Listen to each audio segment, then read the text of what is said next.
The day my wealthy family tried to erase my future became the beginning of the greatest victory of my life. Although nobody sitting inside that glittering ballroom realized they were watching the first chapter of a story that would completely destroy everything they believed about power and success. They laughed as if I had ruined my own destiny by choosing love over money, but they had no idea that the quiet man standing beside me carried a secret capable of bringing the strongest people in that room to complete silence. My name is Lauren Hayes, and I grew up surrounded by luxury that never felt like home because every beautiful mansion, expensive vacation, and elegant celebration came with invisible conditions that reminded me my value depended entirely on how useful I was to my family. Business. My grandfather had built our fortune decades earlier through determination and honest craftsmanship.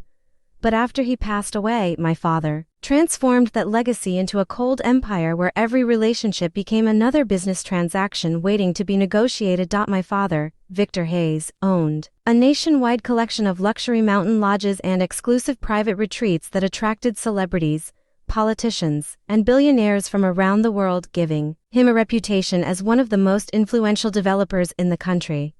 Behind closed doors, he managed our household exactly the same way he managed his companies, rewarding obedience with comfort while punishing independence with ruthless precision, until everyone around him became afraid to challenge even his smallest decision. The only person who ever encouraged me to think differently was my grandfather, Samuel, whose rough hands carried the marks of decades spent repairing heavy industrial equipment long before our family became wealthy enough to forget where it all started. Shortly before his passing, he handed me an old steel measuring gauge that had traveled with him through countless workshops and construction sites, telling me that honest work always outlived inherited wealth, because true character could never be purchased or transferred through a will. Those simple words became my private source of strength while I quietly built a different future for myself, earning an engineering degree through scholarships, long nights, and demanding freelance projects instead of depending on the endless financial support my father expected me to accept without question. Unknown to everyone in my family, my determination eventually led me to meet Ethan Carter, a humble aircraft maintenance specialist whose calm confidence and genuine kindness made me realize that real success was measured by integrity rather than the size of a bank account. For nearly 2 years, Ethan and I built our relationship far away from the glamorous parties and business dinners that defined my family life, spending our weekends exploring quiet lakes, repairing old motorcycles, and talking about dreams that had nothing to do with billion-dollar investments or magazine headlines. He never cared about my family name or the expensive world I came from, and that simple honesty gave me a sense of peace I had never experienced inside the walls of my childhood home. Everything changed during one of my father's formal family dinners, where crystal chandeliers reflected across polished marble floors while executives, relatives, and business partners gathered around a table large enough to seat dozens of guests. Without asking for my opinion, my father proudly announced that he had arranged for me to begin seeing the son of a powerful international investor because a public relationship between our families would secure an important financial partnership worth hundreds of millions of dollars. I slowly placed my glass on the table and felt my heartbeat echo through my chest as every pair of eyes turned toward me, waiting for my obedient agreement just as they had so many times before throughout my life. Instead of remaining silent, I calmly explained that I was already committed to someone I deeply loved, and that I had no intention of treating marriage like another business agreement designed to increase corporate profits. The room became so quiet that even the soft music playing in the background seemed to disappear, while my mother lowered her eyes and several guests exchanged uncomfortable glances without daring to interrupt the growing tension. My father stared at me with complete emotional detachment before explaining that successful families survived because they made practical decisions instead of emotional ones, insisting that love was temporary while wealth created permanent influence for future generations. I refused to reveal Ethan's identity because I knew my father would immediately begin investigating every detail of his life, searching for any excuse to destroy the relationship before it could become permanent. Although I remained calm on the outside, I already understood that the peaceful life Ethan and I had carefully built together was about to face the greatest challenge either of us had ever experienced. Only 4 days after that dinner, my father instructed his executive assistant to summon me to the top floor of the corporate headquarters, where his enormous office overlooked the city skyline like a throne built above everyone else. The moment I stepped inside, I noticed a thick investigation file resting neatly on his desk, and I immediately realized he had already spent thousands of dollars uncovering every detail of the man I loved. He slowly opened the folder and read Ethan Carter's name with obvious disappointment before listing his modest salary, small rented house, ordinary pickup truck, and job maintaining private aircraft at a regional aviation center, speaking as though those facts proved a person's value could be measured by financial statements alone. Looking directly at me, he asked whether I truly intended to throw away a lifetime of privilege for someone whose hands carried engine oil instead of designer watches. But I answered that Ethan possessed honesty, loyalty, and compassion, qualities that no amount of money could ever purchase. My father walked toward the massive windows with his hands behind his back and declared that men like Ethan were hired to serve powerful families rather than become part of them, warning that I would lose every benefit attached to the Hayes name if I refused to end the relationship immediately.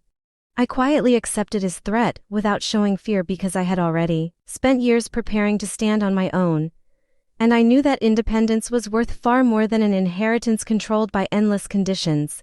Within a week, my family canceled every financial account connected to my name, removed me from company records, and informed their social circle that I had chosen to separate myself from the family, hoping the embarrassment would force me to surrender. Instead of returning to beg for forgiveness, I packed my belongings into a small moving truck and joined Ethan in a modest home near a peaceful regional airport, where every room felt warmer than the enormous mansion I had just left behind. Life became simpler, but infinitely happier as we cooked our own meals, repaired furniture together, and celebrated every small achievement with genuine gratitude instead of expensive parties arranged to impress strangers. While I continued working as a structural engineer and Ethan quietly handled responsibilities that often required unexpected travel. Sometimes I noticed confidential business calls arriving late at night and sleek private aircraft landing without public schedules. Yet I trusted him completely because we had promised that when the right time arrived, every hidden chapter of our lives would reveal itself naturally. Several months later, Ethan and I decided to get married in a quiet lakeside ceremony surrounded by the few people who had genuinely supported us, hoping the day would be filled with love instead of unnecessary conflict. Those plans disappeared the moment we arrived because my father had secretly transformed the celebration into a public spectacle by inviting hundreds of wealthy investors, executives, and influential families who had come expecting to witness my humiliation rather than our happiness. As I walked toward the entrance, I noticed an enormous seating display arranged with military precision, and after searching for Ethan's place, I discovered his chair had been pushed into the darkest corner of the reception hall beneath a service exit where almost nobody would notice him. The printed card above the table did not even acknowledge his identity,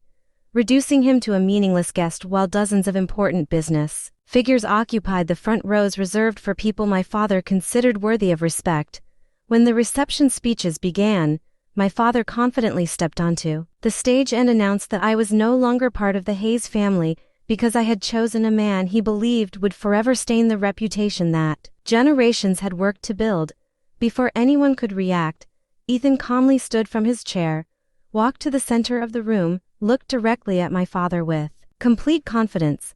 and simply said that our future would never depend on an inheritance that demanded we sacrifice our dignity. His quiet response spread through the ballroom with surprising force, leaving every conversation frozen as guests struggled to understand why the man they had underestimated appeared completely unaffected by public rejection. My father smiled with satisfaction because he believed those few words were nothing more than empty pride from someone who had just lost everything, never realizing that Ethan was protecting a secret capable of changing every life in that room within a matter of months. While the wedding became the favorite topic of high society gossip,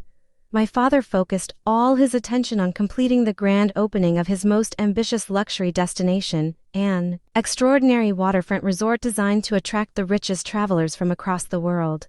He proudly announced that the success of the entire project depended upon securing a confidential transportation partnership with a mysterious global aviation corporation whose chairman had avoided every public appearance for years, believing that once the agreement was signed, Nothing could ever threaten the future of his expanding empire. The grand opening finally arrived with dazzling fireworks, live orchestras, and more than 500 distinguished guests gathered beneath a magnificent glass pavilion overlooking the shoreline, while television crews and financial reporters waited for the mysterious aviation executive whose appearance had become the most anticipated moment of the evening. My father stood proudly at the center of the celebration, convinced that one successful handshake would secure his greatest business triumph and elevate his company to an entirely new level of international prestige. When the master of ceremonies invited the chairman of the aviation corporation to the stage, the lights dimmed and every conversation instantly stopped as the enormous display screens illuminated the entrance walkway with dramatic anticipation.